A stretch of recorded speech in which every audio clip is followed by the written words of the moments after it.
everybody. Thank you for watching the One Bookshelf Twitch. If this is your first time and you're like, what the heck is One Bookshelf? We are a family of digital download marketplaces where you can get all sorts of tabletop RPGs, Dungeons and Dragons things, card games, comics, and other types of fiction. War games, gosh, there's so much. But you are watching Learn to Play with One Bookshelf, where a bunch of One Bookshelf coworkers learn to play one of our lovely tabletop RPGs together. And today we are going to be playing Afterlife Wandering Souls, but I'll get into that more. Let's introduce everybody on the team here. I'll start. My name is Lysa Penrose. I am the brand manager for Dungeon Masters Guild, our 5th edition D&D community content program. And I'm joined today by, I will be GMing today, and I'm joined today by 3 lovely friends. Brian, let's start with you. Let everyone know who you are and what you do over at OBS. I am Brian Petkash, and I am the DriveThruCards Publisher Relations Manager. So I work with any publisher, any designer that needs some print-on-demand cards printed or sold on the DriveThruCards marketplace. I am the guy that they work with. Awesome. Adriel. Hi, I'm Adriel Wilson, and I am the indie publisher representative for DriveThruRPG. So I get to, help new publishers get their content onto that site, and I get to review all their games, and it's really awesome. Awesome. So Afterlife would be one of your babies then. Yes, it would. And earlier, Lysa and I were talking. I have an early edition of Look Afterlife. at that fancy cover. This is the version I have. Yeah, before the Kickstarter. So super cool. Yeah, so excited to play. Exclusive. And last but certainly not least, we have Sandra. I'm Sandra Lefever. I'm like, what does my card say? I'm the pre-press and digital production specialist in the production department. So I make books and I fix books. Yeah. So correct me if I'm wrong, Sandra, but a lot of the D&D classics that we have on Dungeon Masters Guild are partially thanks to you. Yeah, I touched a lot of those. Not all of them, but a lot of them. Oh, so well... If there are problems, I'm sorry. But also thank you for helping to bring all of that past D&D content into the future with digital PDFs. Oh no, it was cool. It's been a fun. It's been exciting, and I'm excited. I was excited to do it. Well, I hope everybody is excited to play some Afterlife. So the premise of Afterlife Wandering Souls, and I just think this game is so cool. It's one of my favorites. Basically, the premise is you have died. That's the beginning of the game. You've died. You've forgotten who you are in life, and you've traveled to this sort of in-between afterlife where you search different areas called limbos to discover memories of yourself and start to piece together who you are. Normally, if I were playing like a quick 2-hour session of a game to introduce people to the game, I would come with like maybe pre-gens of some sort or quick start characters. But part of what makes Afterlife so cool and fun is the character creation process. It's a little bit special and it requires a lot of fun dice rolling and interesting random tables. So the first half of the session, approximately half, we will put together some characters. And then the second half, we'll go through just like a quick like mini encounter just to exercise some of those mechanics and stats that we've established. Okay, so to set the scene, I'm going to read. It's not box text, it's red italic text. Your muscles are stiff. Your neck is sore. Your body's pulled through a whirlwind and spat down upon the damp boards of a longboat. You know you died, though you can't remember how, and desperately grab at inky memories which slip into the dark waters stretching all around you. It's dark. There's no lights, you can't see anything, but you do hear, or you can't see anything in the distance. You're maybe in the middle of like a vast ocean, and you hear quiet sobbing coming from a cloaked figure, at the helm of the boat. What do you do? I want to go ask what's wrong, or try and talk to them. Oh, Why are you crying? Oh, you've woken, you poor thing. Why, poor thing? Why don't you remember? Well, of course you don't. I'm sorry to inform you that you have died. What? I don't suppose you remember how. Maybe you're the first to remember a bit of yourself. And I'm sorry that I am the one who must shepherd you to the beyond. Would that I could warn you what you will face there, but alas, there are powers stronger than me that hold me back. But what is this place? Where are we if we died? And All I can tell you, all that those powers will let me tell you, is that I am ferrying you to Tenebris, the beyond. I used to try to tell the poor souls that I shepherd more about the Tenebris, what to expect, warn them, but there's something that stops me. What stops you? He, or they, I suppose, starts to say, well, in Tenebris you will face, and then the shadows from the shadows of their cloak, you hear sort of like choking sounds, and suddenly the figure like kind of collapses on the boat and starts hacking, and then calms. You see, I simply cannot. But search your memories, or the convoluted soup of what might be, to find something that you can remember of your past life. Some more red italic text. Breath, sun, dirt beneath your feet are all distant memories now. You know they exist, but the form they take escapes you. Memories wick from the sides of your mind and you grab one and refuse to let go. So this is going to be the one thing you remember of life, your one memory. And we're going to start with Brian. Roll me a six-sided die twice. 5 All right. and a 2. All right. So what you remember is town, suburbia. How far did it spread? Children are cruel. I was mercilessly bullied. What was your revenge? And so you tell us, Brian, what do you remember? What was your revenge? What was my revenge for the cruel children mercilessly bullying me? Yes.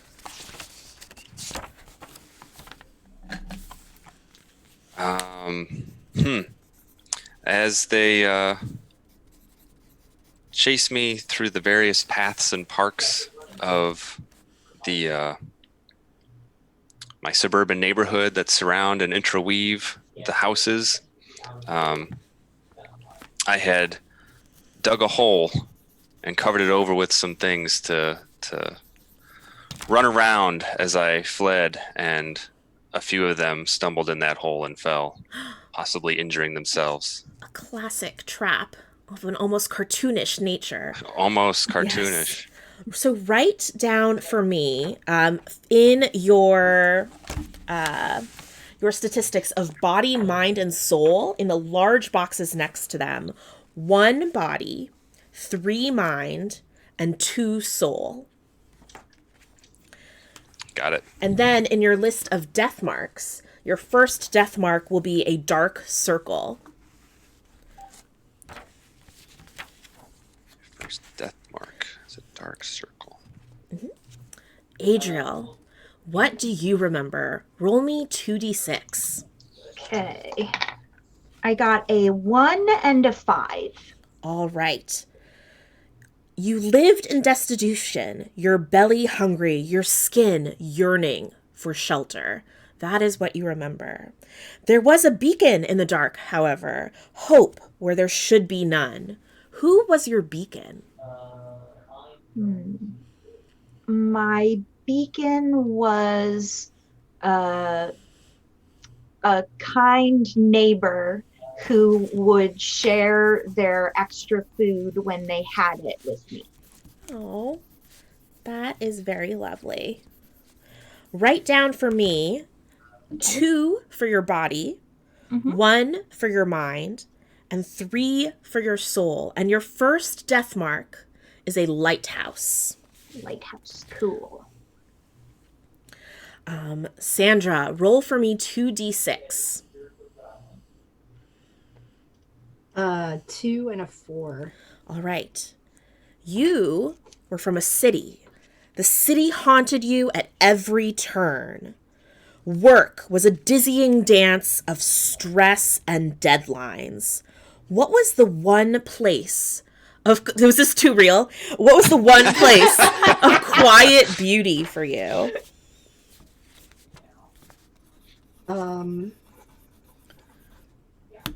A botanical garden. Oh, love that. Botanical garden. Okay. So write down for me the statistics of 2 body, 3 for mind, and 1 for soul. And your first death mark is a running river.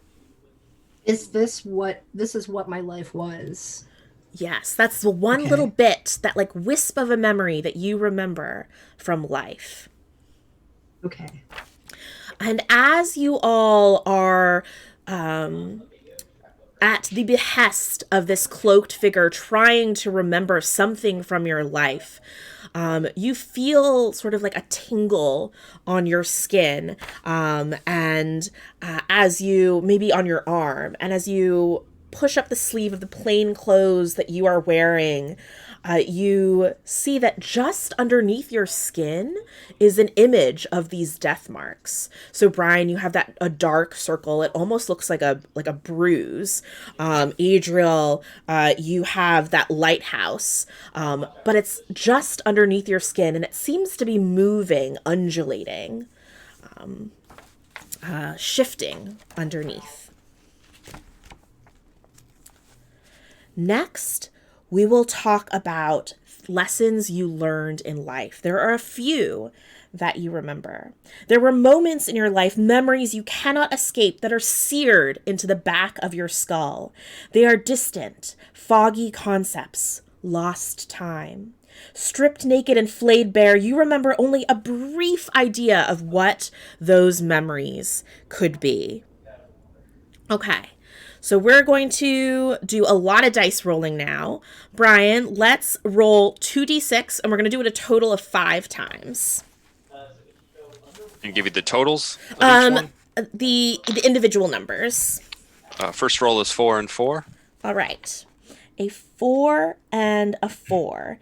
You remember that you were imprisoned. And your death mark that appears on your skin are handcuffs.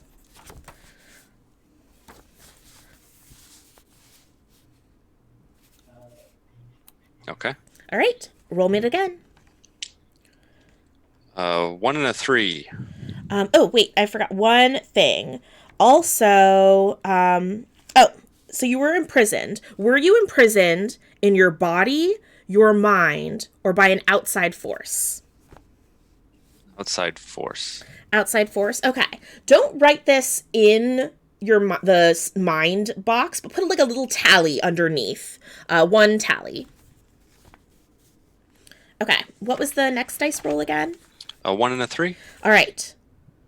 You remember that someone you love is yelling at you.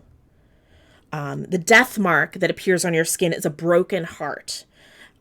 Do you remember lashing out in rage, asking why they were angry, or trying to soothe them? Trying to soothe. All right. Put a tally mark underneath soul.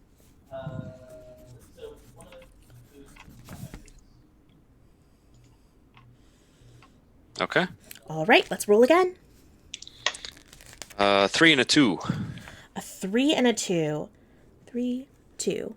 You remember that someone broke your trust. Was it a mentor, a lover, or a family member? Mentor. Put a tally mark next to mind, and your death mark that appears on your skin is a rib cage. Okay. All right. Again? Yep. 6 and 3. 6 and 3. You remember something where you just couldn't stop punching. The death mark that appears is a fist. And was it something your body was trained to do? Were you trapped in anger? Or did you punch until there were no longer a threat? We'll go with trapped. Put a tally mark under soul. And one more. And the last one is 2 and 1. 2 and 1. You remember running. The death mark you receive is a shoe. And were you running from someone popular, someone smarter, or someone mighty? Someone mighty. Someone mighty. Put a tally mark next to body. Okay. All right. So as you kind of piece together what all those little snippets of memories might mean for your character, Adriel, we're going to move on to you. Roll me 2d6. Okay. I got a 5 and a 2. A 5 and a 2. You remember that you're warm. You're in a crowded room. The death mark you receive is a pile of bodies. Okay. Do you remember feeling like you have to get out? That you love it here? Or that your objective is here? My objective is here. All right. Put a tally mark underneath mind. Okay. Okay. 2d6. Okay. Whoop. Off the table there. Ah! Sorry. I just threw it on the ground. A 1 and a 2. A 1 and a 2. Ooh, goodness. Okay. You remembered that you brutally killed someone. Oh? This has taken a turn, quite a turn from that gentle, kind neighbor. Yeah. Your death mark is the murder weapon, which I'll let you tell us what that looks like. Okay. But maybe the answer to these choices will help you determine. Was it a crime of passion? They had it coming? Or it was an accident? They had it coming. Ooh. Put a tally mark under mind and tell us what the murder weapon was. It was a knife. Brutal murder Yes, knife. I am team knife all the way. All right. Okay. Learning things about our coworkers today. Roll me 2d6. 5 and a 1. A 5 and a 1. Oh my gosh. This is really painting a picture. Okay. You remember you had a bitter arch nemesis, and the death mark you receive is a mustache. Awesome. Could you care less about them? Had they wronged you? Or you do anything to take them down? I'd do anything to take them down. All right. Put a tally next to mind. Oh boy, going heavy in mind. I don't know what these tally marks mean, but it just feels that way. Yeah. All right. Roll me 2d6 again.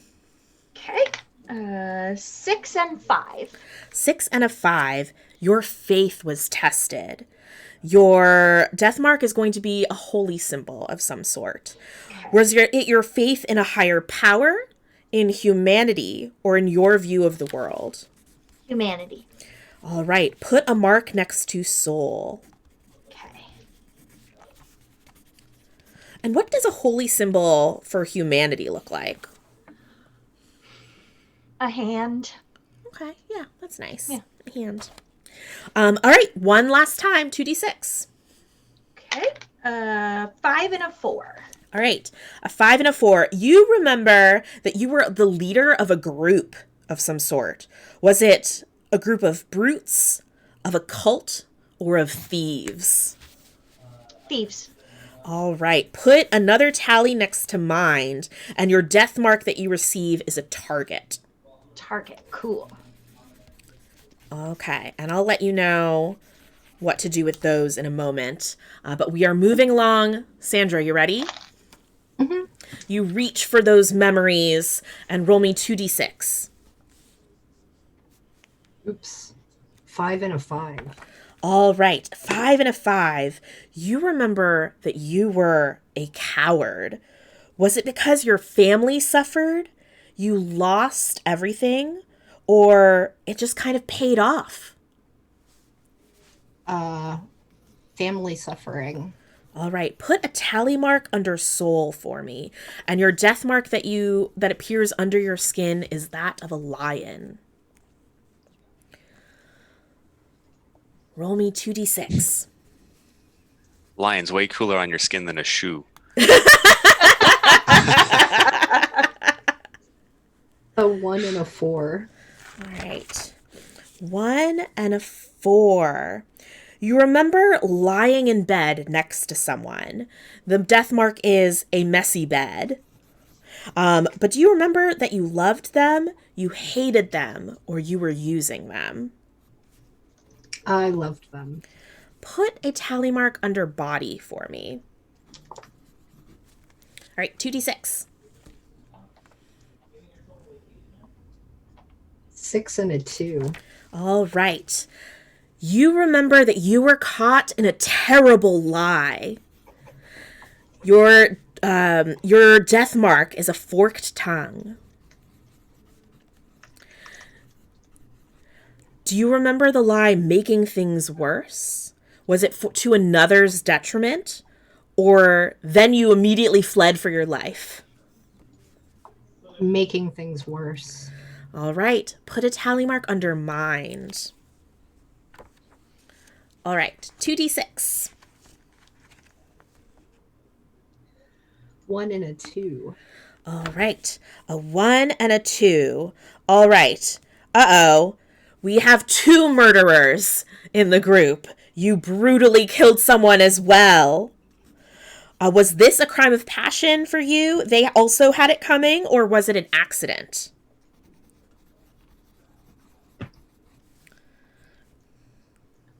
An accident? All right, an accident. So what was the murder weapon for you? That's what your death mark is going to be. Bag of cats. I could do it. You could do it. Yeah, why not? All right, a bag of cats. Excellent. And put another mark next to body for you. And one last 2d6. 1 and a 6. A 1 and a 6. You remember being at a party. Your death mark that appears is a cocktail glass. How do you feel? Do you love it here? Do you want to go home? Or is your mind elsewhere? I want to go home. All right. Put a mark next to soul. All right.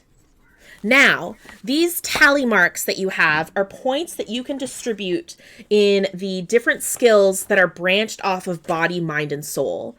So if you have 3 tally marks under body, you could put 1 in each of maneuver, overcome, or withstand, or you could put 2 in one and 1 in another. You can distribute those. And so what these are going to be are when we do skill checks to try to do things. So say you have a 1 in body and a 2 in maneuver, you would get to roll a total of 3 dice. on a skill check. And skill checks measure how many successes you get on D6. And a success is any number from a 4 to a 6. So the more dice you get to roll, the more chances you have for more successes. So distribute those tally marks into these skills. And maneuvers basically like dexterity? Yeah, maneuver is like how swift you are, how dexterous you are. Overcome, depending on what you're doing with overcome, could equate to like a strength check, or actually overcome's probably more like a strength. Withstand is almost sort of like a constitution if we're equating things to D&D, because that's sort of like the base level for a lot of folks. Soul, like understand, might help you with empathy. It might help you with, like understanding, like intuitively intuiting what someone might mean. Or maybe even, trying to see whether they're trying to deceive you, perhaps. Then there's charm, and create, for, soul, which is almost sort of like your more charisma-y checks. Mind then is very much like wisdom and intelligence. There's apply, so applying knowledge, percept, perceiving things, and reason, kind of using that knowledge to come to different conclusions. I have a question. Yes. So we just rolled 5 times for 5 death marks. Yes. And so a bag of cats is one of my death marks because I didn't write it down. Yes, a bag of cats is one of your death marks. I just wanted to make sure I got that right. Absolutely. And folks who are watching, if you have any questions about the game as we go along, feel free to ask as well. And I'm kind of keeping one eye on chat to be able to try and answer those for you. I know that somewhere there's a list of what all of those different skills mean, which I want to bookmark just in case we get any questions. I know in the, for what it's worth, in the quick start, it uses different language. The quick start that you can get from DriveThru. Mm-hmm. It uses sort of the traditional dexterity, charisma, kind of labels. Yeah, so I'll just read through this list real quick just so we all kind of have a good understanding. Maneuver is the use of flexibility and speed. Overcome is the application of physical vigor and strength. Withstand is the capacity for endurance and constitution. Apply is the use of schooling and what you've learned. Percept is the ability to sense and perceive the world. Reason is the capacity for intelligence and application of wits. Charm is the application of social vivacity and clout. Create is the capacity for novel creations and beauty. And understand is the use of compassion and empathy. Just from how we're entering this world right now, so like, is it obviously there's the boat person ferrying us across, but are the other 2 with me, or is it just the 4 of us in this boat? Like, yes, it is just the 4 of you in this boat. And are we hearing an exchange of things? Are we learning these things about the others, or is only the person that they're learning about themselves is grokking that information? No, it doesn't specify. So I feel like per game, you could totally, like the GM and the group could determine. I had always imagined it as everyone's kind of like experiencing this like weird sort of your life flashing before your eyes, but only little bits of it make sense. So everyone's very preoccupied with what's going on in their very own heads. Internal experience. Yes. Okay, I like that. But people can see the different marks that are appearing on your skin. Okay. So it's like, why's that person got a knife on them? What's a bag of cats? Yeah. Aw, she likes cats. She's got a lion and a bag of cats. Mm-hmm. So normally the next part we would do would be what I know now, and that would add even more little memories and death marks. But in the interest of speed, we're going to skip that section and move on to the calculate section, where you determine your concept pools and your vitality pools. So we'll talk a little bit about these, but I feel like in practice, we'll probably get more of a handle on them. Concept pools are your ferocity, lucidity, and generosity. And these are tied to, in that order, body, mind, and soul. And concept pools are points that you can spend to earn an automatic success in a skill related to the related stat. So ferocity can be used to earn a body success. Concept pools are your core stat. So body, mind, or soul, that number, plus the lowest linked attribute. So if you had 1 in each of maneuver, overcome, and withstand, 1 would be your lowest linked attribute. And body, say you had a 3 in, then your total ferocity would be a 4. And do blank ones count as 0? Would that blank be the ones lowest? count as 0, yes. So, do I put that total in the small circle or the box? I Maybe believe it doesn't matter? it is in the small circle. Okay. That is going to be what your like maximum is. And you Okay. also start out with that pool full. So Okay. you would be in both, really. So if my lowest, if my body is 2 Mhm. and my lowest, whatever is like withstand at a 1, then my ferocity is 3. Yes, exactly. Okay. Is that because you were able to put a 1 in each of the 3 subcategories, Sandra? I only had 2 to distribute, so I put 1 in maneuver and 1 in withstand. Oh, if there is a 0 or blank in overcome, that would become your lowest linked. Oh, okay, right. So it's a 2. I am glad I asked. Mhm. Oh, Okay. man. So I'm so sorry, Lisa. This but is then... what this is for, yeah. Okay, cool, good.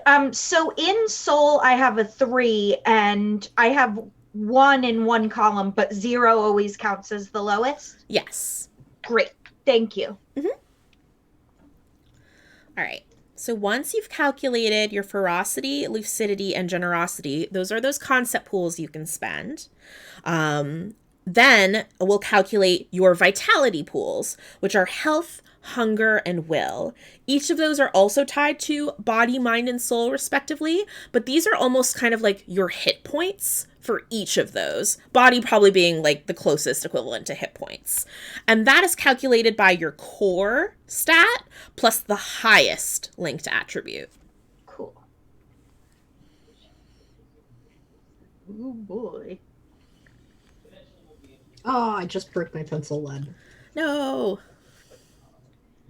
Is it a automatic pencil? Or just Yeah, like a clicky one. Yeah. All right. So breathing out the last memory, you have a moment to pause. The darkness around you lightens and a tiny flicker of light appears far in the distance. Nearing the boat's end destination, the boatman produces something from within his robes. It appears made of pure light, and you hear it calling to you, begging your soul to imprint upon it. So, the boatman holds in his hand 3 glowing white mounds of clay. And as each of you takes them, they're going to transform into something called your approach. Now, this approach could be either a bow, a shield, or a sword. It represents how you approach challenges. But just because it's a bow doesn't mean it actually even has to look like a bow at all. It's something that's unique to your character. So we'll start with Brian. What is your highest core stat? Mind, 3. All right. So you are going to receive a bow. What would a bow for your character, based on what you know of them, what would it look like? Or just based on what you want it to look like?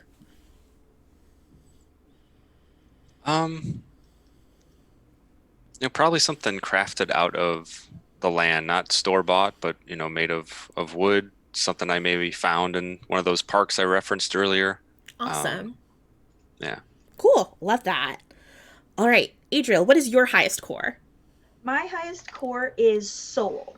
All right, you are going to receive a shield. Interesting, given what we know of your character's backstory. What would your character's shield look like? It would be a street sign that had been pounded into a shield with like a trash can handle welded to the back. Is your character from the apocalypse? Probably. That's so cool. All right. Sandra, what is your highest score? Mind. All right. You will also receive a bow. But what does your character's bow look like?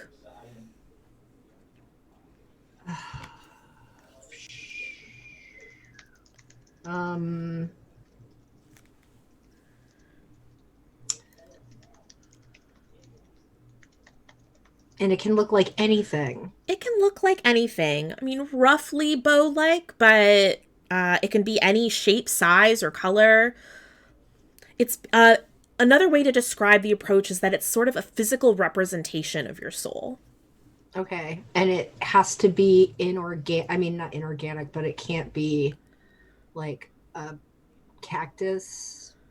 I mean, it could be sort of like a bow-ish shaped cactus if you want it to be. That seems uncomfortable, but Yeah, it really does. up to you. I always have to make everything so much harder than it is.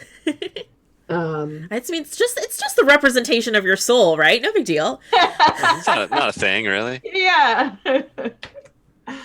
Cactus. I'm gonna go with cactus. Okay, cool. Yours is a bow-shaped cactus. Now, how these approaches are going to be used in the game is that you can invoke them at any time to add an additional die to a check. When you do so, you need to describe how you are using your approach to do this. And as you establish ways that your approach works, that becomes a fact. That becomes something that you cannot later contradict. So, for example, if Sandra's like, we're running from a bad guy and my cactus shoots spikes out, now we know that that cactus shoots spikes out of the bow.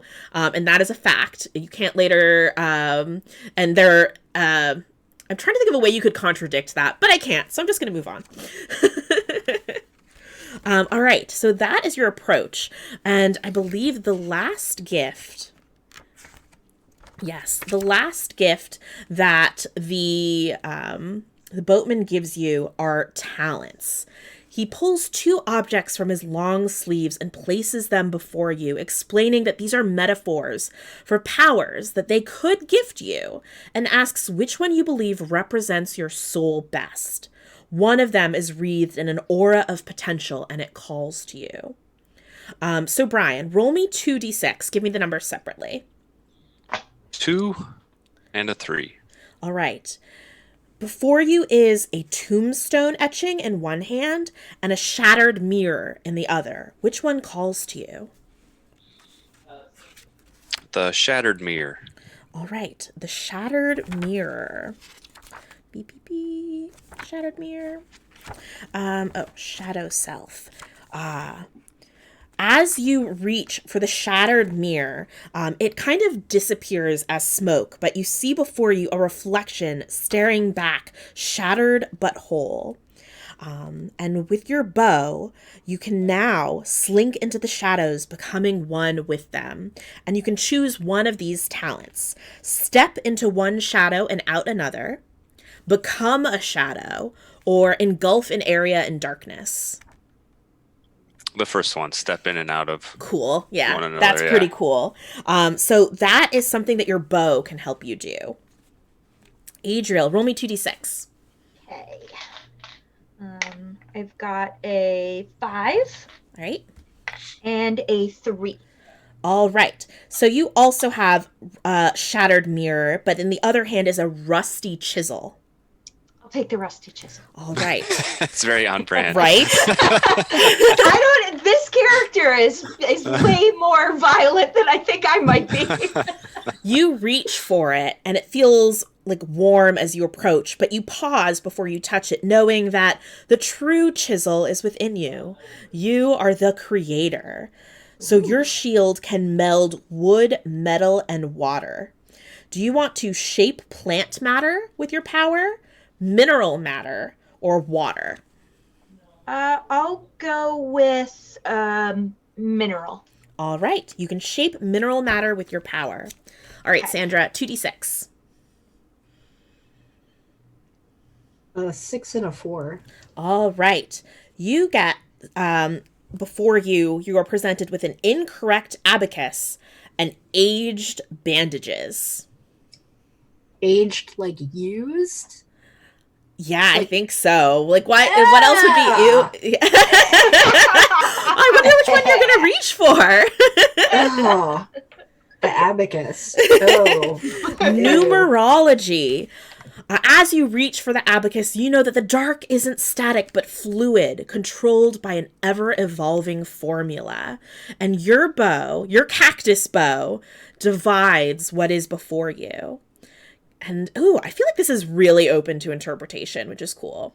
Do you want to divide creatures before you, divide objects before you, or divide a person's thoughts?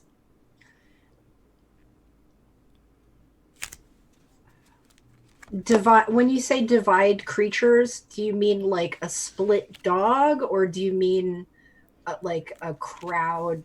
Like, I think that depends on the context and circumstances and what you want to do. Okay. Is this the thing where once a precedent is set, it's always that way? This one is not. This one I think that you can kind of use creatively depending on the situation.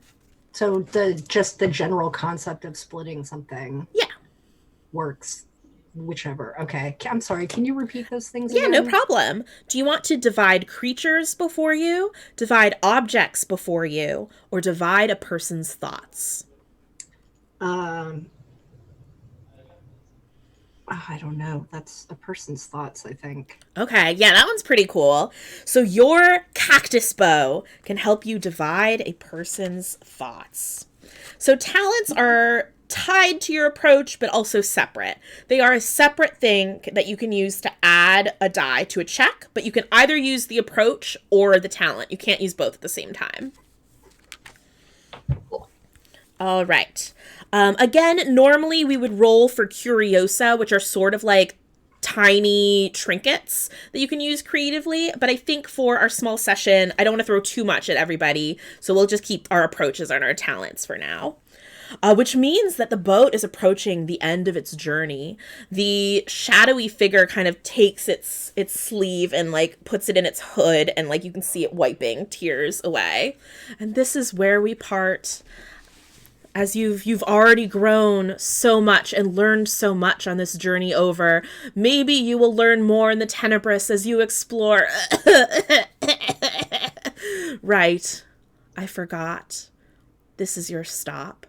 And as you blink, and your eyes are closed, you suddenly feel this oppressive heat and this dry air, your lips already starting to crack. And you open your eyes, and that vast, endless ocean you'd been traveling in is nowhere to be seen, for you are in the vast desert that is Tenebris. And the boat is gone? The boat is gone. The boatman is gone.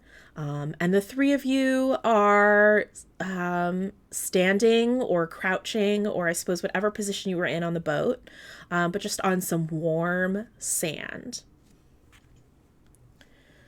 Would folks like to make me... Oh, no, wait, Brian, go ahead. I was just going to ask, do we see anything in the distance, or is Absolutely. it just sand as far as the eye can see? Everybody make me some percept checks. So that's D6. You always get to roll at least one, but it's your mind plus your percept that tells you how many dice you get to roll. Oh, cool. So I have 1 percept, 3 mind. I roll 4. 1 percept, 3... Yes, correct. Okay. And what am I counting up? 4, 5s, and 6s? 4, 5s, and 6s are the successes. I had 2 successes. All right. Adriel? 1 success. All right. So, Adriel, Brian, or actually, I guess your characters don't have names yet. You've forgotten your names. So your characters, all feel, all are like looking in the distance. You see something so far away that's slowly moving, and there's like this shimmer at its feet, but it's hard to tell at this distance whether there's something going on near its feet right by the ground, or if it's like, you know, when it's really hot and there's like this shimmer on the ground, it almost kind of looks like that. But as you're watching that, you also suddenly feel sort of like a shake, and the sand by your feet kind of quietly like jumps a little bit. And then it's quiet. And then in a little bit, that feeling again. And then between you and this other thing, Adriel's character, you're totally fixated on whatever that is. Brian and Sandra, your characters, you see this other tiny creature that seems to be like digging in the sand about midway between you and this other larger but distant creature. What do you all do? And also, you all just got off a boat together and had all these cool memories. So, how do you like approach each other as well? Do you all want to stick together? I don't want to be alone in this desert. I don't know anything except the two of you. Yeah, I am totally just dumbfounded by what's been going on. So the more around me to help figure this out, the better. Yeah, I don't know what's happening. And what is coming towards us? Like, the sand is moving. It's headed this way. Should we get closer? Should we run away? Do you see, I don't know if you both see, but there is another creature between us that seems to be digging, and I can't tell if it's trying to get away from us, from that thing that's approaching, or if it's up to something else completely different. I see it. I didn't see that at all. A small creature, right? Is that what you saw? Yeah, you see a small creature. And I think if you're all stopping to observe it in particular, you see that the creature looks like it standing would reach maybe your knees, but it's wearing like a tiny tunic and a tiny little hood, and tiny pants. It's tiny. And can I don't know how far away it is. Can we tell if it's like doing this digging in some sort of like fearful, panicked way, if it's more of a like a project that it's undertaking? Yeah, good question. Roll me a reason check to try to see what it's like, perceive what it's doing, and then make out what its motivations are. And that's again that's your mind plus your plus reason score. Okay. And that's the number of Everyone dice. Brian. 3 successes. Okay. And what did you say, Adriel? I was just wondering if we should all roll or just Brian. Oh, okay. Well, I'd say with 3 successes, we'll let Brian have this roll. You observe this creature, and I'm going to say you actually notice 2 things about it. Its face kind of turns towards you. It's about like 60 feet away at this point. And as its face kind of turns as it's digging, you see that it is covered in this light brown fur with little white stripes on it, and has these like black beady eyes, and sticking out of its hood are these little rounded furry ears. And it has tiny tools that it's using, and it seems to be excited about something. Are there this is a sunshiny desert, right? So are there any shadows, or are just the shadows that we're casting and the creatures are casting? Ooh, yes. Good question. There are just shadows of that you all are casting and that creature is casting. So I could conceivably use that shadow step thing and dip into one of their shadows and pop up right next to that. You totally could. I don't know about you all, but I have some powers, and I could actually just go right over to that creature like that. I mean, I'm okay with you checking that out. Yeah. Yeah, I just want to try out this power, so I'm going to go ahead and do that then. What does it look like as your character tries to engage this power for the first time? Sort of walking around their shadows, maybe dipping a foot in a little bit and dipping out, reaching a hand in and dipping out, and then just kind of just jumping right into the shadow and assuming I just dissolve. Yeah, cool. I imagine that your hand kind of you're going next to this little creature. Is that correct? Okay. I imagine your hand or your foot just kind of show up near the creature, and the creature's like, oh, and then bam, you appear next to it in its shadow, and it just falls down on its butt. Oh. Whoa, sorry, I didn't mean to frighten you. I'm new to this place. I don't even know what this place is, and who or what are you, and what are you digging for? And have you seen that other bigger creature off in the distance? As you're asking questions, it keeps opening its mouth to answer, and then you ask the other question. I'm very excited to be here. And it points at you and it says, "Wanderer." Wanderer, okay. And I point at myself, and I point at him. Or it. Usuri Winani. Usuri Winani. And I point back to the direction of the other two wanderers? Wanderers. So I gesture for them to kind of come over. I'll go over. And it starts clapping a lot. Wanderers, wanderers. And then she kind of coughs a little bit, and she says, "Sorry, I can talk fully normally. I just sometimes think it's fun tricking new wanderers, and then they think I can't talk, and then they sound really silly, but you didn't fall for it." My name is Winani of the Usuri people. You don't seem to have any death marks that have activated yet, so you must be new.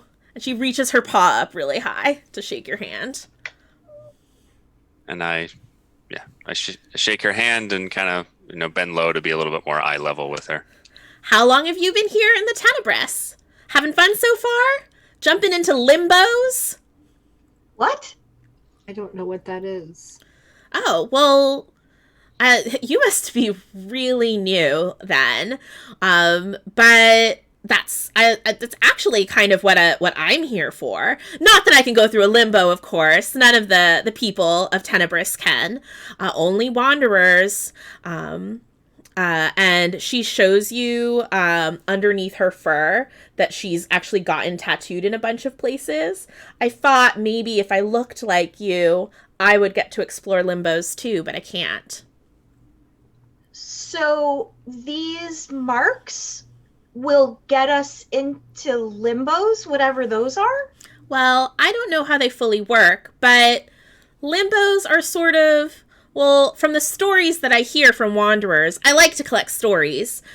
There are other places that you can go, and sometimes stuff happens, you remember something, I don't fully know, but then you pop out again. And I was told there was a limbo here that had some really interesting vegetation, and I wanted to get some of those materials so that I could do my experiments on them. And that's what you're digging for? Yes, see? And she goes back to digging, and you see that underneath the sand is a perfectly blooming yellow flower. It's like a giant daisy, sort of. I don't know if this is one of them. Can you touch it? What happens if we touch a limbo type thing? I think you go in, you get sucked into it or something. I'll touch it. All right, you reach out and touch it, and nothing happens. When Nani just, when I goes, oh, I guess this isn't one of them. But I was told one of these flowers is better start digging here then, and she starts digging.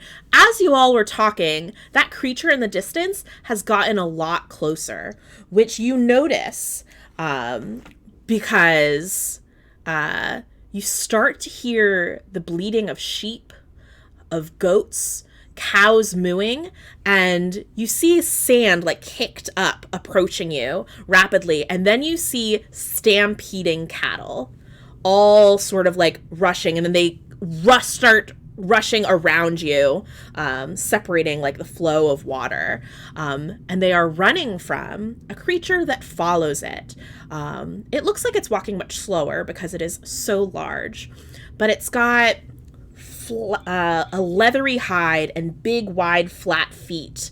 It is like skyscrapers tall. It has a long neck and a lizard-like head and a long tail behind it. And with each giant footstep, that is what is making the sand shake. Wenani, what is that? And should we run? It looks like in an oasis. Didn't know it was going to be here. It's going to crush the flowers. And sure enough, one foot crushes down into the sand near you. And as it raises up, there's like a crumpled flower that's stuck to the foot. What's an oasis and it moves? Some of them do. Oases. Oasi? I'm not fluent in your language. Some of them move, some of them don't, but they're where everybody lives. You can't just live in the middle of the desert. No resources. You're really new here. It's where everyone lives. There's other creatures living on that creature? Yes, and as you say that, you all notice that on the back of this extremely tall, long-necked, lizard-like creature are buildings. Tons of scaffolding and like ropes that kind of tie it off to like different parts of this creature. And between those buildings fly little... I don't know how to describe these without just saying what they are. Little pterodactyls.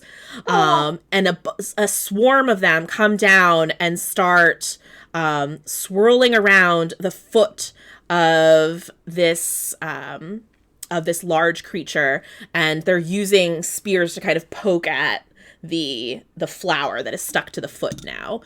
You also notice that the back haunch of this creature seems to have some sort of gaping wound on it that is dripping pus and blood behind it, where all of these animals and the creature have trampled. Now I wish I had those bandages. And one of those pterodactyls stops and flies towards you with a humanoid gecko on its back. Oi! What are you doing here? I have no idea. I would like to see your paperwork. I don't have paperwork. Do you have paperwork? I got these things, and I show a couple of the marks. No paperwork. In the trail of ancestor, and he takes a little like spiral notebook with the spirals on top and like flips some pages and starts like taking some notes. No paperwork found in the middle of the trail of ancestor. That's going to be a fee. And just to be clear, it's the gecko talking or the pterodactyl talking?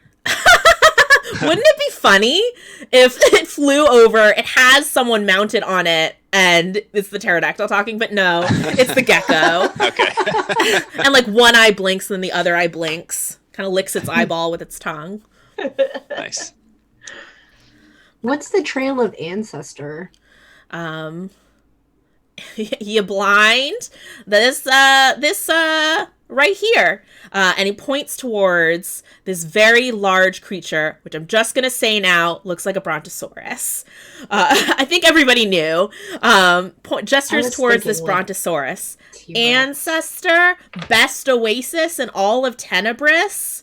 Surely you're here to visit Ancestor.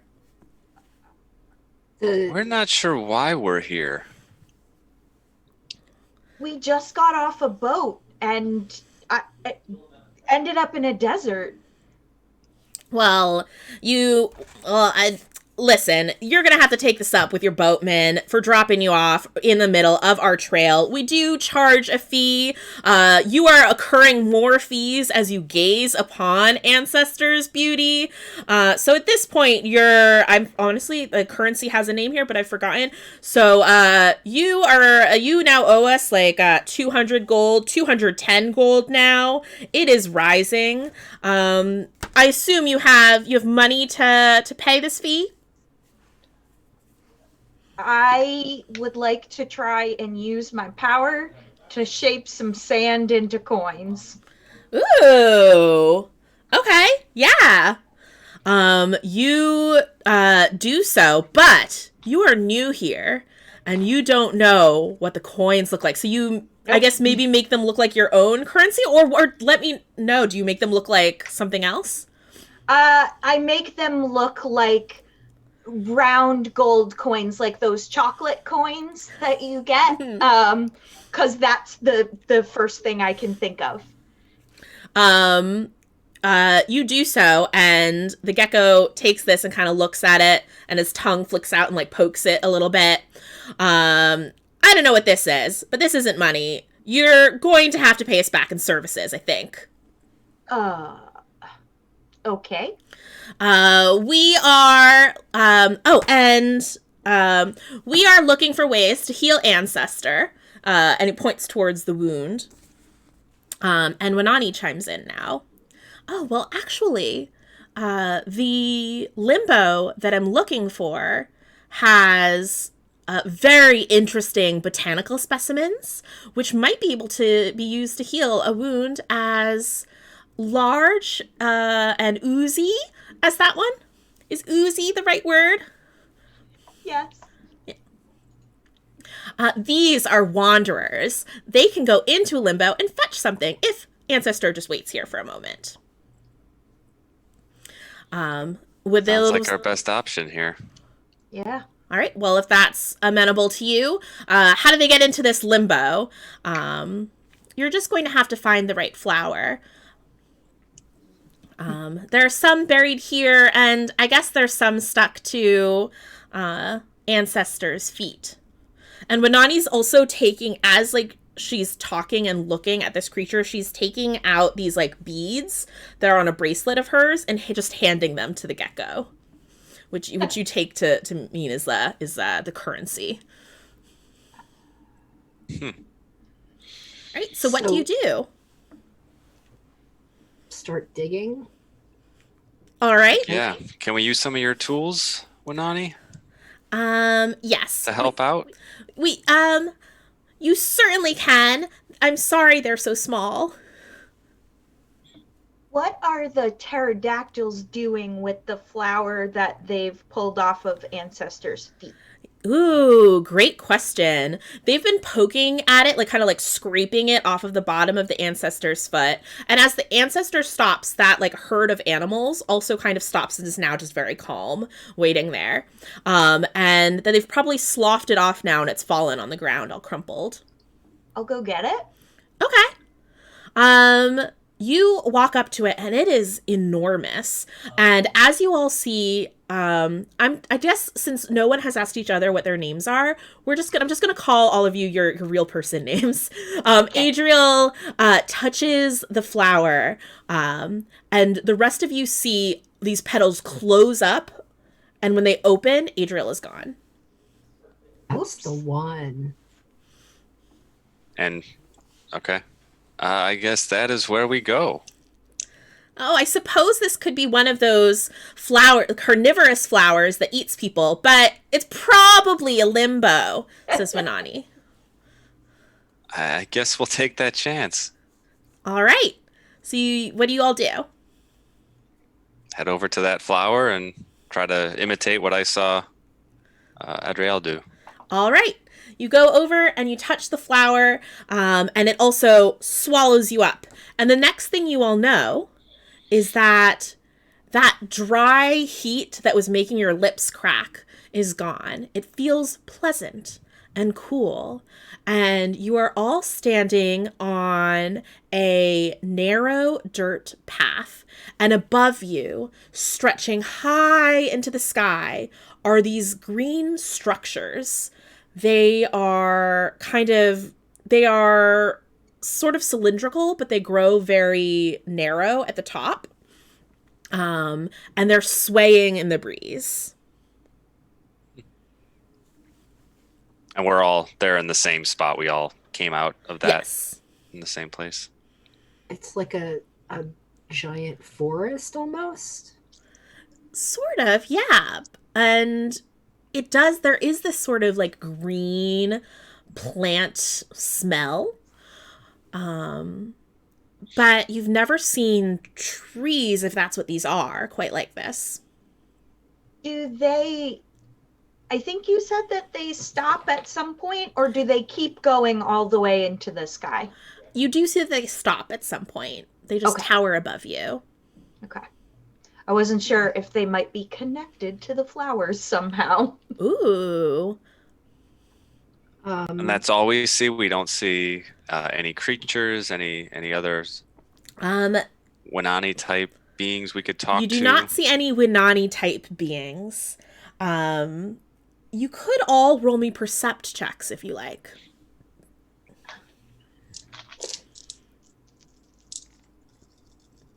Zero successes.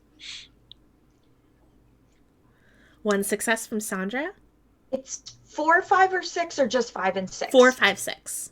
1 success. All right. Adriel and Sandra, you hear some distance in front of you, some sort of steady buzzing sound. Sometimes it feels like it's getting closer, and then it's further and closer and further, but it's constant. Do you both hear that? I hear it. I hear nothing. I think once it gets pointed out to you, you'll hear it. Yeah. Okay. It's like a buzzing, and it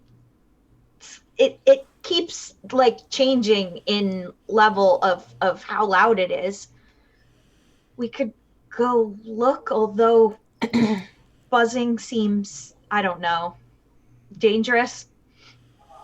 It Scary. might, but if we don't have anywhere else we need to find somebody who can point us in the right direction of some sort of healing plant that we can take back. Yeah. So if that's the only thing we have in front of us, Let's do it. yeah. All right. So you trek forward through this forest of tall, skinny, green tree things. And eventually you reach a point where these change from these tall, spindly green structures to what appear to be jagged, giant, flat green structures. They look like leaves, but huge. And their stems reach up and open up into these sort of fluffy yellow flowers. And that buzzing sound is louder. And then as you all stand there at the base of this large yellow flower, a creature passes overhead and lands on the flower. It is like the size of a very large elephant. It is black and yellow, striped. It appeers to be an elephant-sized bee. I was hoping for giant bees, and you did it. I'm so excited. Is it a kind of bee that has a stinger? At this size, I would say that its stinger is very distinct. Yes, it definitely has one. Okay. I'm wondering if we're the small things here. Like, I feel like we're in a yard, or that the green things are blades of grass. Oh. and we're just kind of walking, and that pressed down area might be something that has traveled here before and pressed down the. I don't know. I'm just spitballing here, but if that's the case, then that could be just a dandelion. I have no idea. Well, I mean, if we are the small things, how big is what we're gonna bring back gonna be, and how are we gonna get enough of it?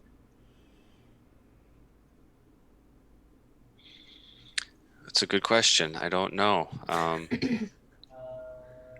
That if this is a dandelion, aren't those medicinal-ish, or could be medicinal-ish? Yes, although plantain is a more common medicinal plant from a yard. But we could try and take some of the dandelion back. The giant bee, as you all are talking, has kind of crawled to the edge of the flower and is just kind of looking down at you with its like little antennas. Or no, I'm sorry, humongous antennas twitching. If we found or made a bag or a cart or a box to put stuff in, can we bring that back with us, or does it have to be on our person to be able to travel? You all don't know yet. I mean, it seems like a reasonable thing to try. Sounds good to me, yeah. As you all are discussing and making a plan, you hear another sort of like flapping / buzzing sound as the bee flies away. And initially you think that's what the buzzing is. And then you feel something land nearby you. And it's bright red with black polka dots on it. A ladybug has landed on the ground in front of you and is looking at you intently. Hello. It just wiggles its antenna. I don't know sign language. It approaches. Oh, please don't eat us, giant insect. Ladybugs. Oh, well, I'm going to say that Sandra knows from spending so much time in botanical gardens that ladybugs are wonderful predators. Maybe not wonderful today, as it starts rushing towards you. What do the three of you do?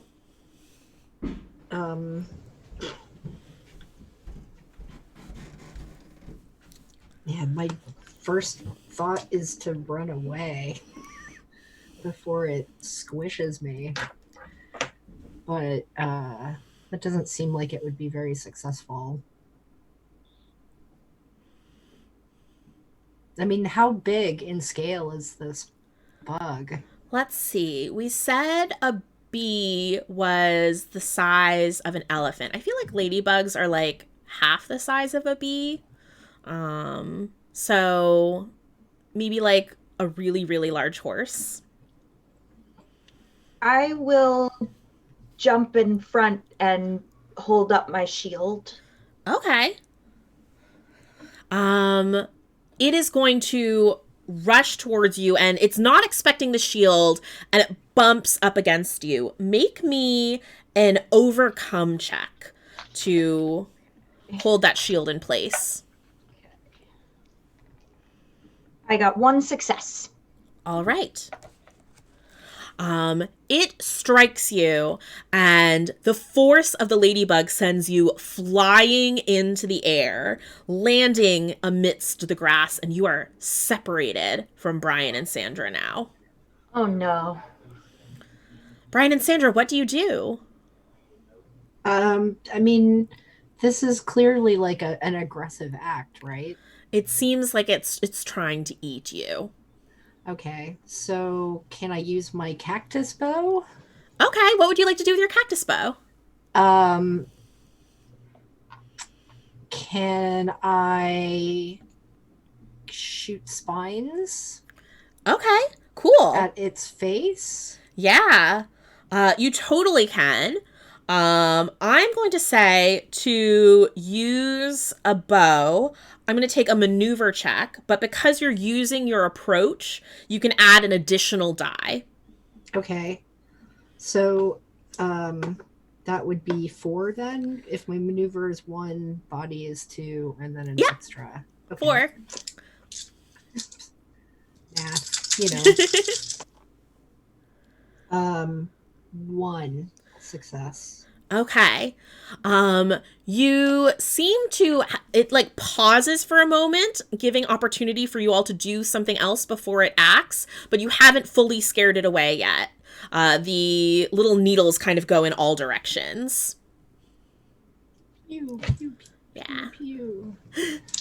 Brian, do you act or do anything? Sure. I will. I saw her with her cactus bow, and made me think I have a bow too. And I pull out my bow, and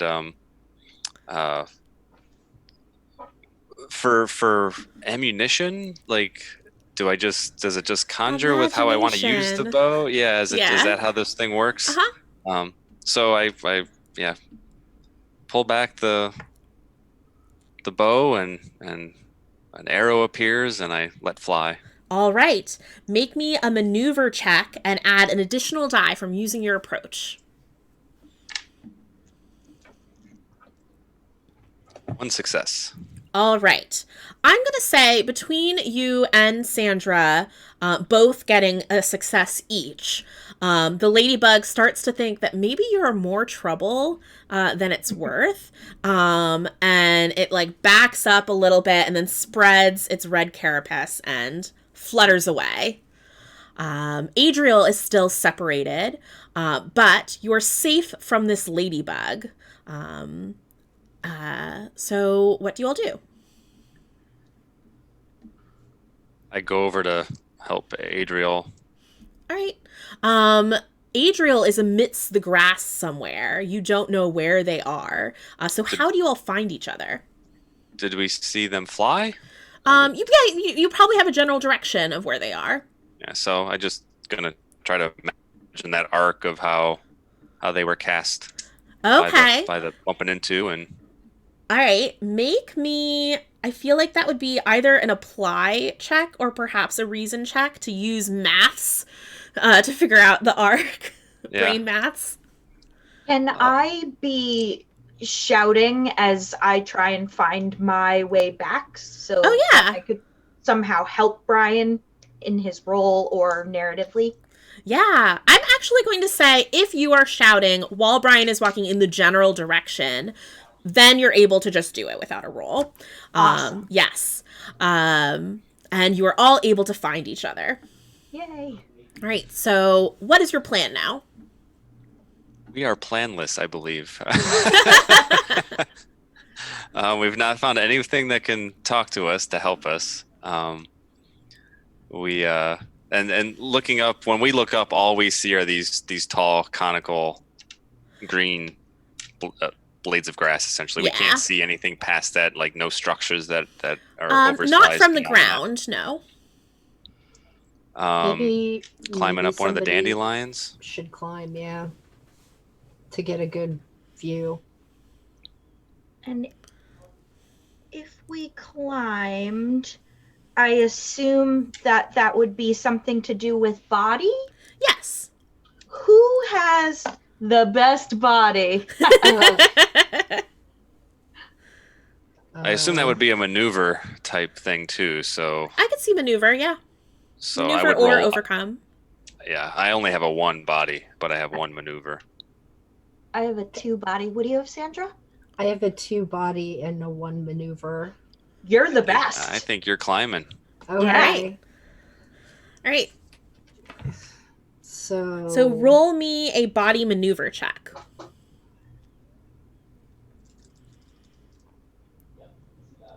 2. All right. 2 is able to do it. You kind of inch up this blade of grass, and you see before you a patch of dandelions and bees, just all sorts of different bees flying and buzzing between them. You see a tiny lake just past that dandelion and a few other dandelions where you had been. So nearby is a tiny lake. Maybe it's a puddle. And past that, you see a bunch of various succulents and aloe veras and other plants growing in like a patch of sand there. What's medicinal that I see? Aloe vera, but not... It's kind of more topical, but it couldn't hurt to have it. I'm trying to remember how deep that wound was that was on the... It did look kind of gross and infected. But you do, if you do know, like, aloe vera wouldn't hurt. Definitely good for wounds. Something maybe, there's something that's more, what's the word I'm looking for? Antibacterial? Is there anything there that would work for that? A Neosporin plant? I'm trying to remember. No, Adriel, do you know actual antibacterial plants? So, for real, plantain is a broadleafed, grassy type plant that if you mush it up, it introduces oxygen to wounds, which can help heal them. But also, there are a ton of bees, and honey is both antibacterial and something else, and has been used historically on wounds like for forever. So for real, into a beehive. Into a beehive. So if we could get some honey and some aloe, we would be really well off. Okay. I didn't know that about plantain, which makes me happy. I actually have a plantain. Oh, nice. Learning things. I learned something. Yay! They're more than just delicious. Oh, different than the one you eat. Oh, well, poo. Never mind. I'll send you pictures later. Yes, please. Yeah. So we're good then. We have options. We can collect honey and we can snag some aloe, but that's going to be a little bit of a trek because it's a little far away. All right. I'm going to say you also probably saw where there were some trees, which are super extra humongous to you all, but you saw that there was a beehive in the tree. Cool. So you've got 2 targets for your heist. You have a beehive, probably full of bees, lots of bees in between you and that, and also this aloe vera plant. So the bees is probably going to be more difficult because of the climbing and the collection. Should we do the hard one first? Sure. That you use the word heist. I mean, do any of you have background in thievery? I mean, I have this mark on my arm, and it's like, I think that I was probably a thief, and I've got this target here, so I could try and steal from the bees, since we can't ask them nicely. Well, tell us what to do. Okay, well, we should climb up to where that hive is, which at our size is probably going to take us a week, and we should distract the bees so that I can sneak in the front door and hopefully grab some honey without them trying to kill us, which they will if they catch us. I like that.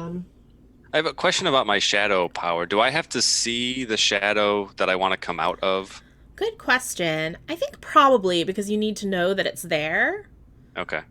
Yeah. So I can't make an assumption, obviously, if I look through the hole in the beehive or whatever, the opening in the beehive. And like, yeah, I think you have to know that the shadow is there. Okay. All right. So I think you mentioned a distraction for the bees.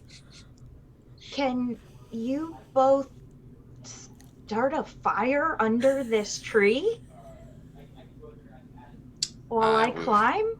That would probably work. Get some smoke up in that beehive. We have the right tools for that. Something to concentrate the sun, or I guess, I don't know, rub two sticks together.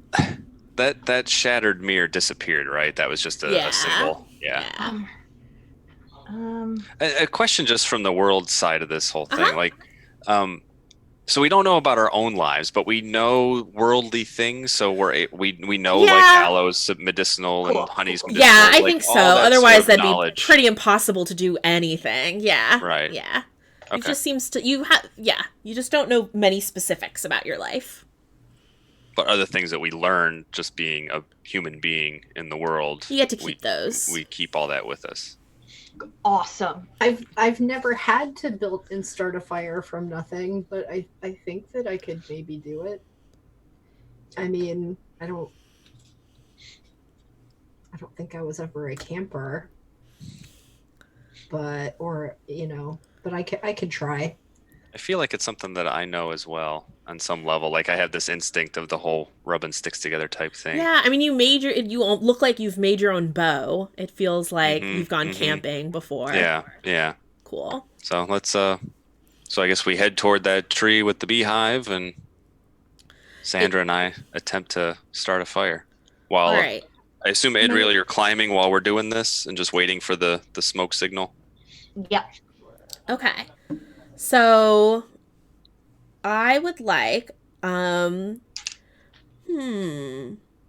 guess, is it like maneuver checks? Like, so almost sort of like a sleight of hand, figuring out how to rub two sticks together, tiny twigs, together. I would like maneuver checks from both Brian and Sandra, if you're working on this together. Is that body plus maneuver or just maneuver? Body plus maneuver. 1 success. 3. Whoa! Okay, cool. So Adriel, as you're climbing, you start to smell that like smoky smell of a fire starting. So you know that that's happening.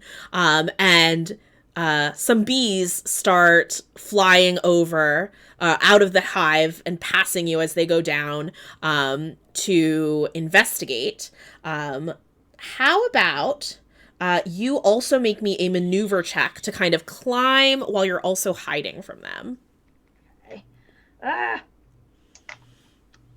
0 successes. 0 successes. Yep, all right. I got 2 3s. Okay. So as they're flying down, most of the bees pass you, and then one of them kind of stops and then hovers back up and is like staring right at you. And if a bee could have angry eyebrows, it does. It's like, what are you doing here? But silent.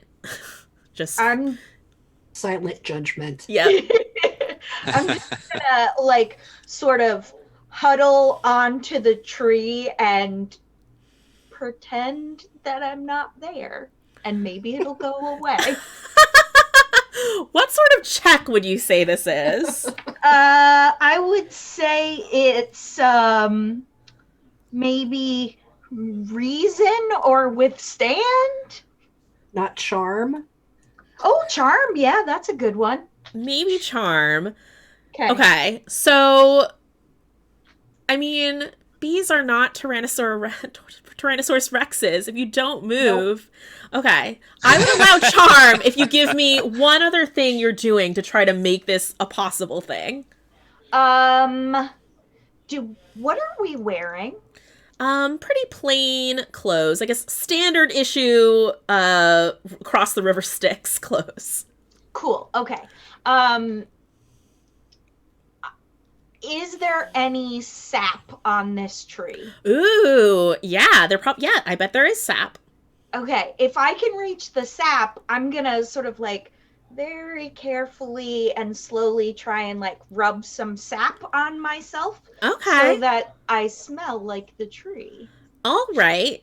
I'm pretty sure bees smell. Yeah. Yeah, you just for the sake of this game, these bees smell.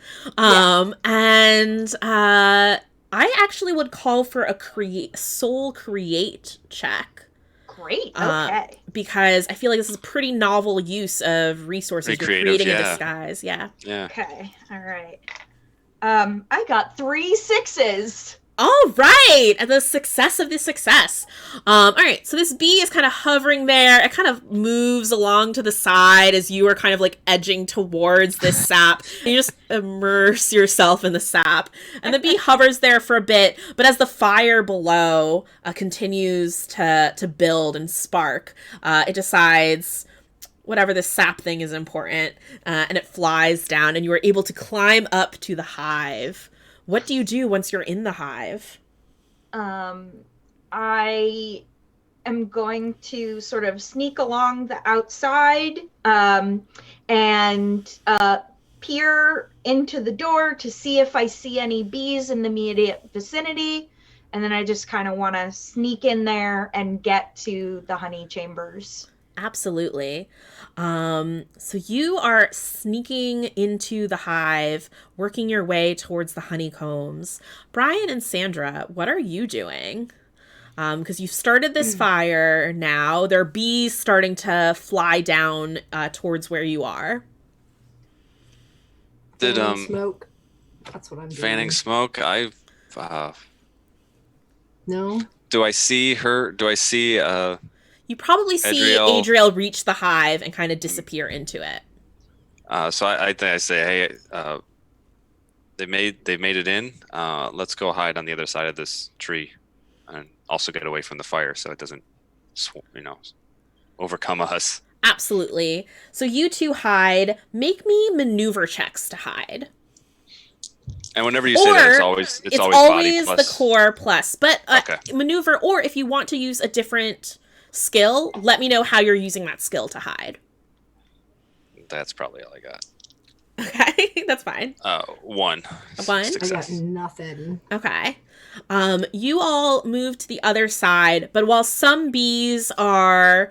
These are going to be really smart bees. They're flying over to the puddle. They're like dipping their leggies in the water, and then they're like splashing the fire with their leggies. But some bees fly to the other side of the tree, and now they're staring at you with judgment. These are judgy bees. Judgy bees. Can I bring anyone with me when I step through shadows? I feel like probably not. Yeah, I think it's a solo skill. Okay. Not a dimension door. Can I use my talent to divide their thoughts? Okay.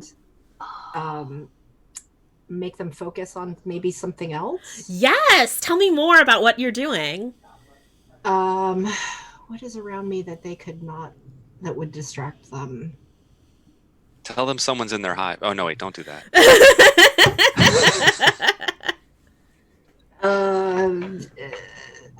I feel like I'm trying to... They already know the fire is there. Can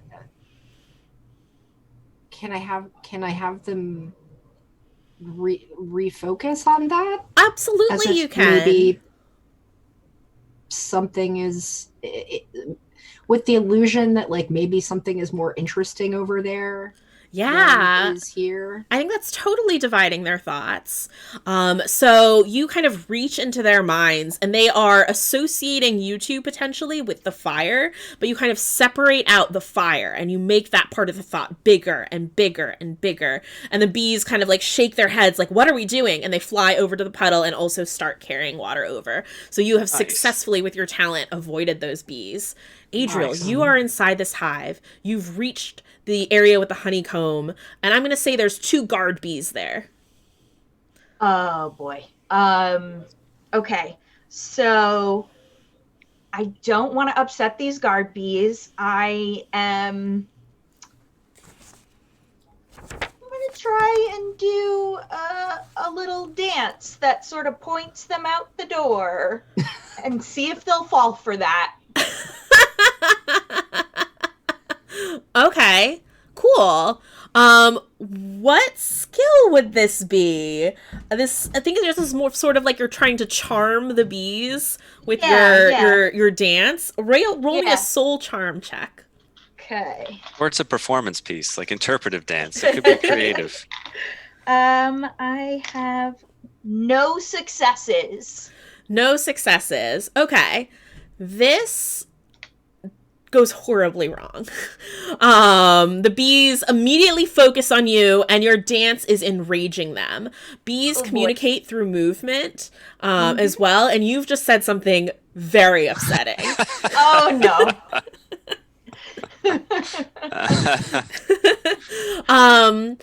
But I'm also going to say that so normally a big part of Afterlife is that as you go into a limbo, someone gets to call out fragments, which is where you say, this thing that has happened, or this object, or this creature reminds me of something in life, and you kind of have like a flashback almost, and you role play a small memory.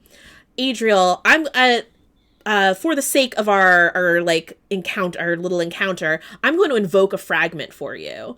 Whereas part of this Thieves Guild, you have tried the dance move before, and this whole situation is just reminding you of this time in life. So tell me, what was the situation you found yourself in where you tried to dance your way out of it? I was at a club and I accidentally spilled someone's drink, and it was pretty late at night, so no one had their clear heads on.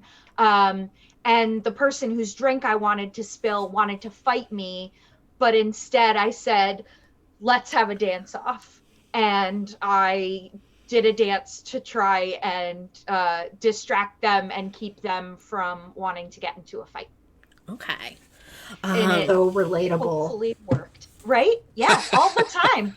The person covered in your drink just starts to guffaw and laugh at you. And they're kind of calling to their posse. There's like a whole group of them. They were all like dancing in a circle together, calling at your posse and be like, look at this person. They think that that's dancing. Can you believe it? And everyone is laughing at you. Oh, man. How do you feel about that?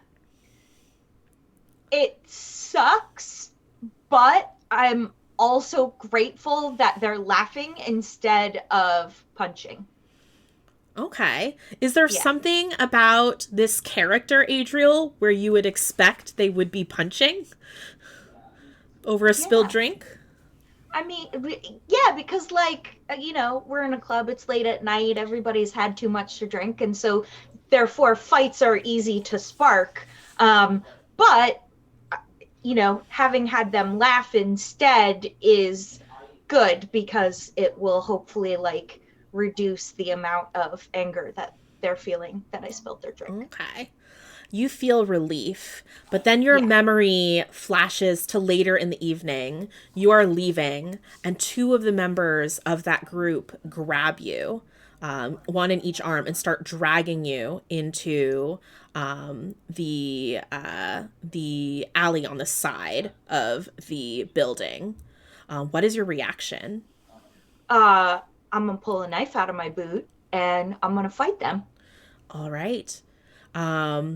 Whoa. You don't know what you're starting. And they kind of flip some knives and do, like, I don't know, a fancy thing. Yeah. Well, you don't know who you're messing with. And I get into a good knife fighting stance and get ready to rumble.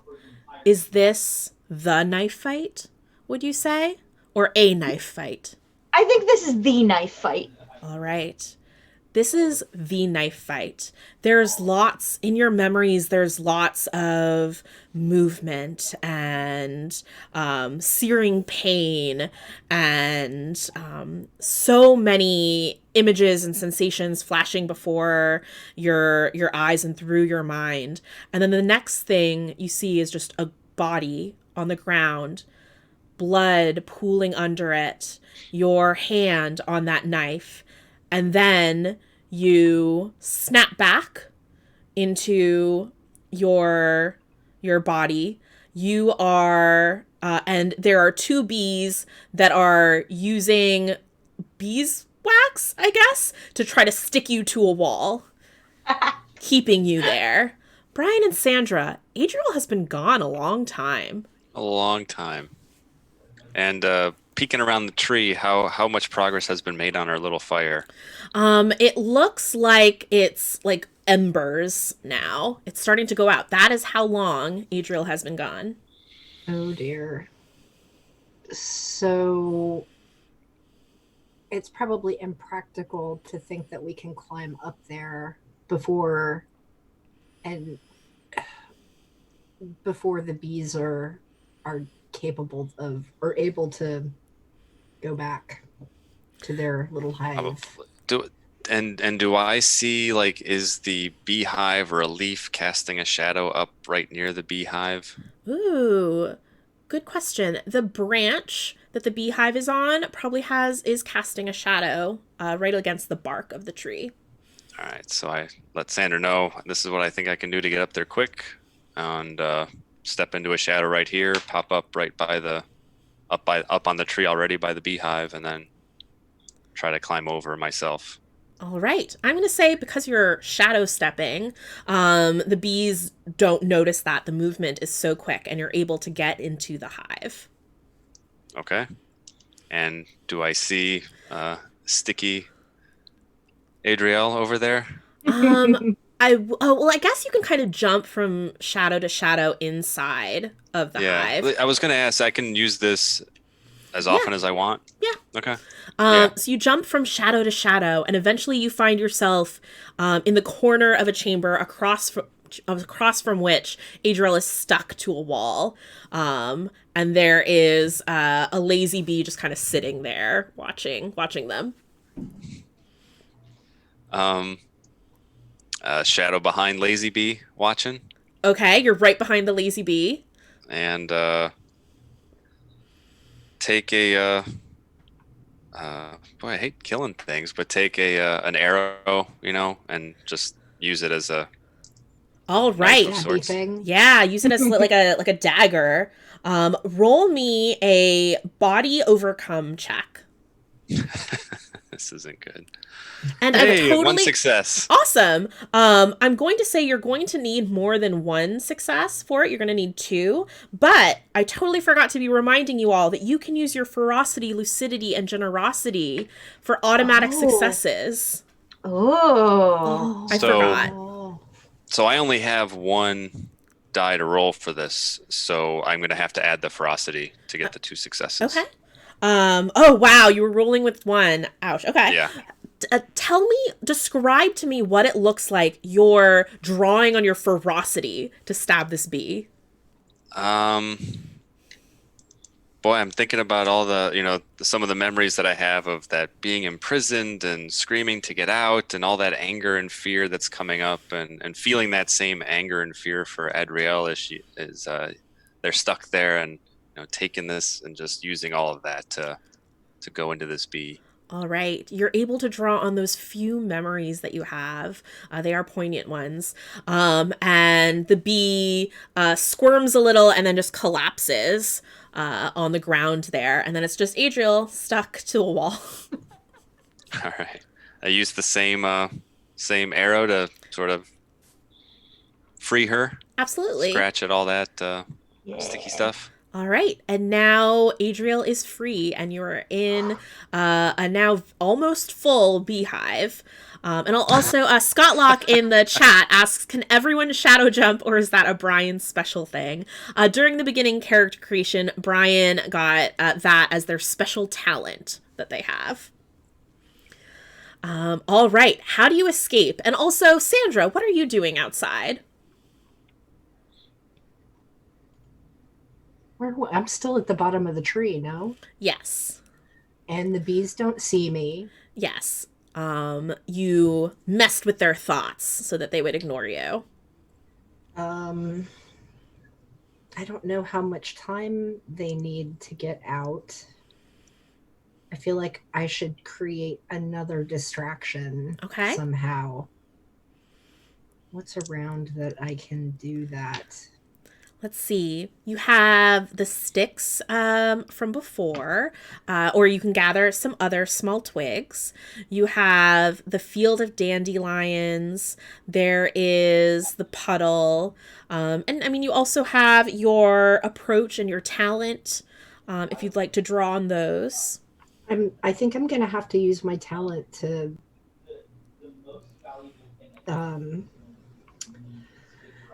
get them to focus again on something else. Okay. Describe to me how you're doing that.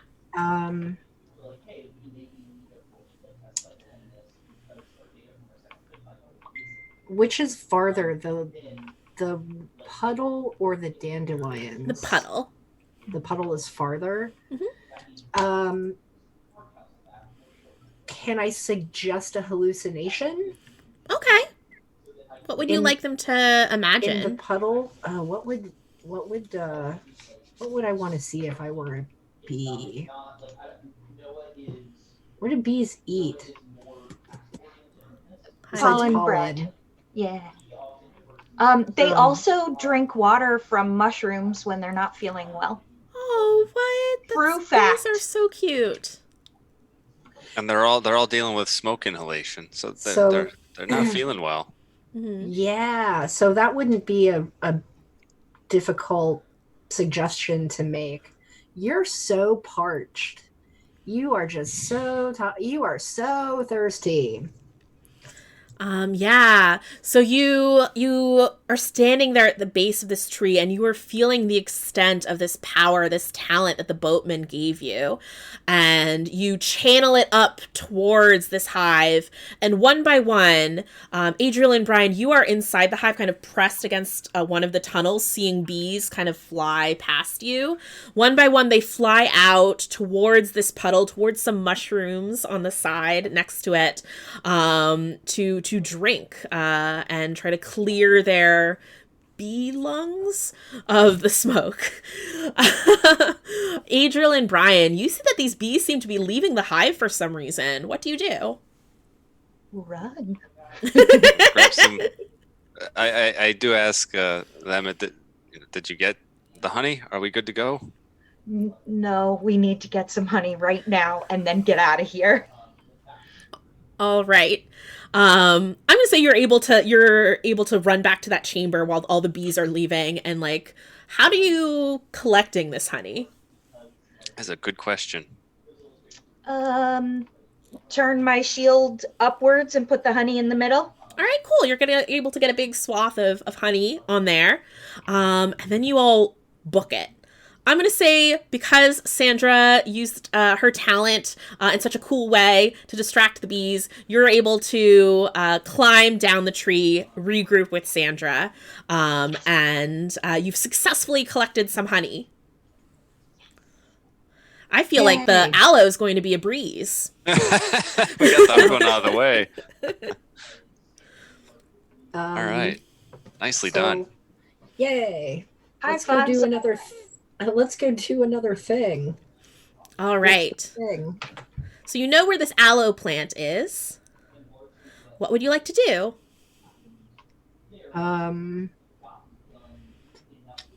Well, we'll have to hack off something from the bottom of the plant.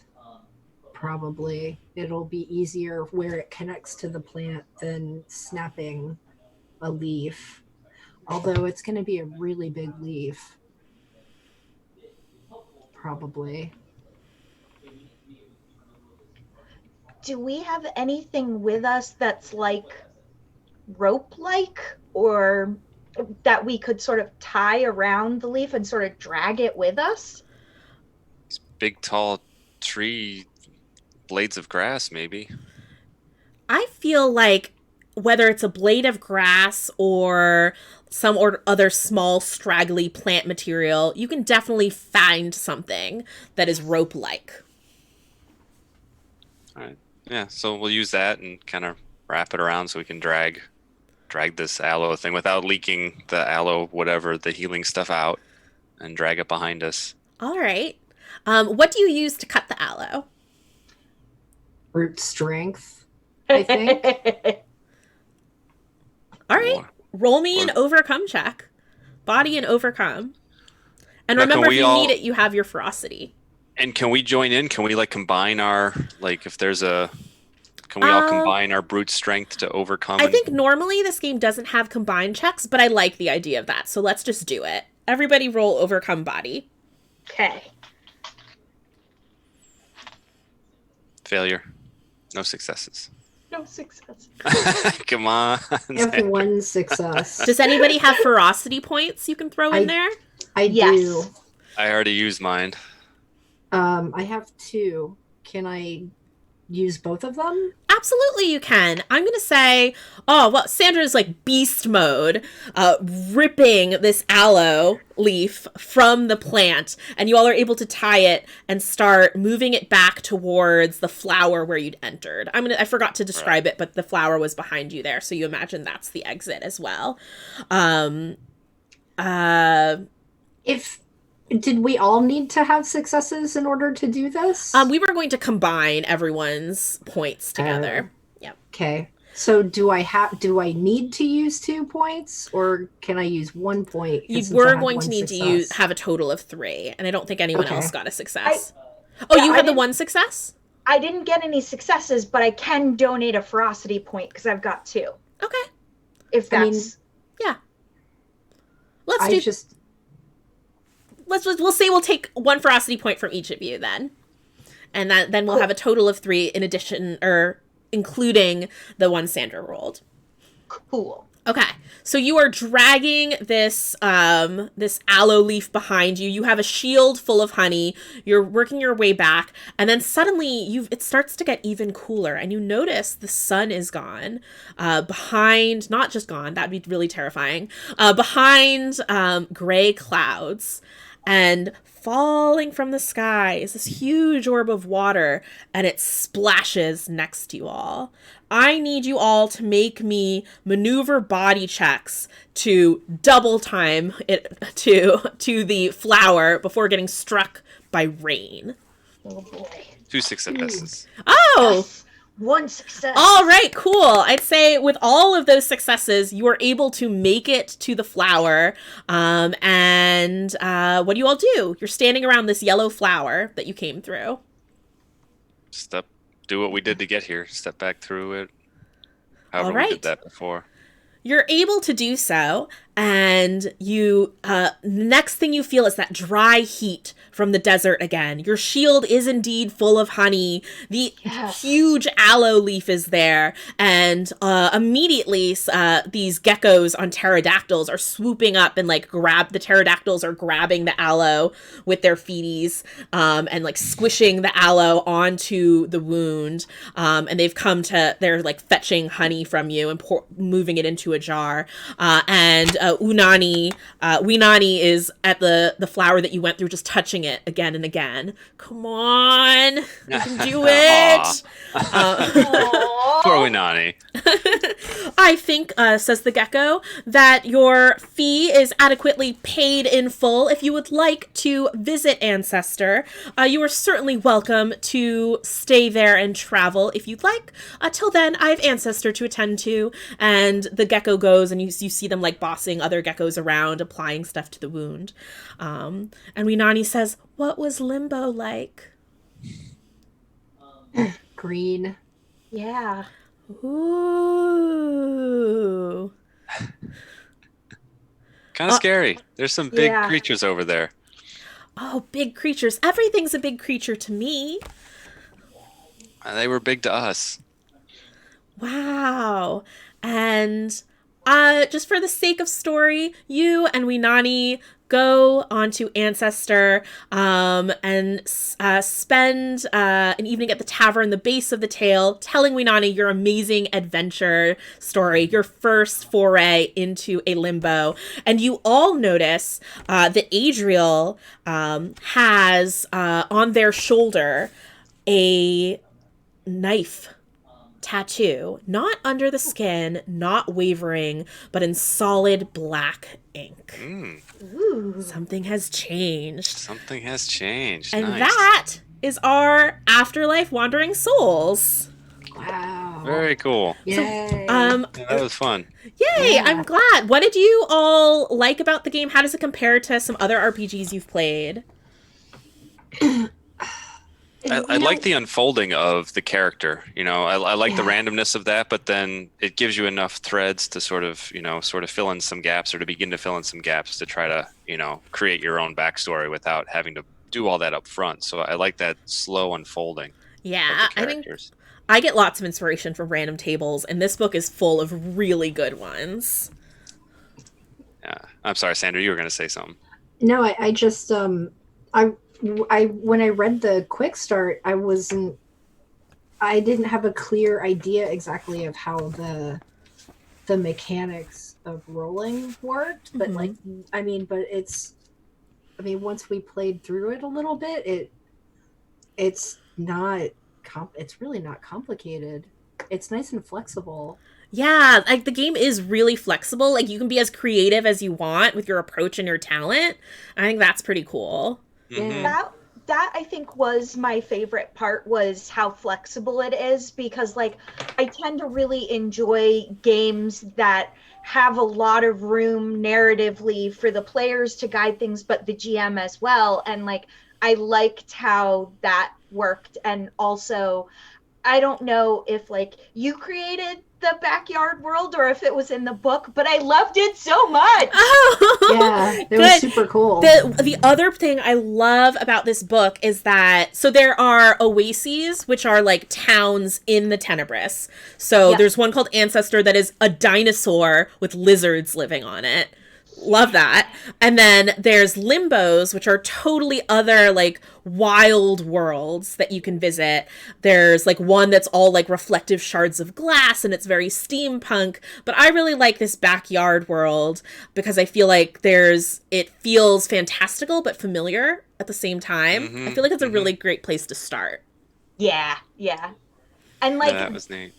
That's another thing that I'm really into, is being able to like have different types of spaces that we're engaging with. And of course, I love that we were dead. Like, I just love that as a narrative conceit.